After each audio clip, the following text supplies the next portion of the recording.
ما اصرار نکنیم امام را ببینیم، تمام تلاش و کوشش ما این باشد که امام ما را ببینه.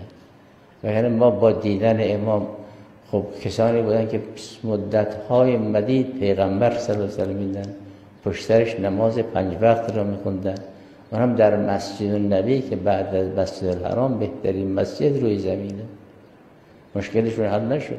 اینی که تو دعای دو امثال دو میگیم وانظر الینا نظرة رحیمه، یعنی همین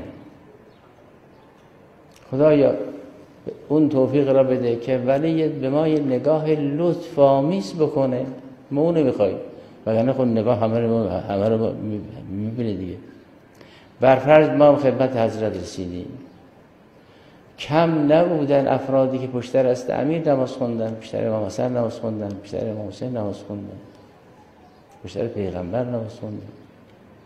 عمدار است که اونها نگاه بکنن، یک نگاه تشریفی باشه، دو وانظر الینا نظرة رحیمه.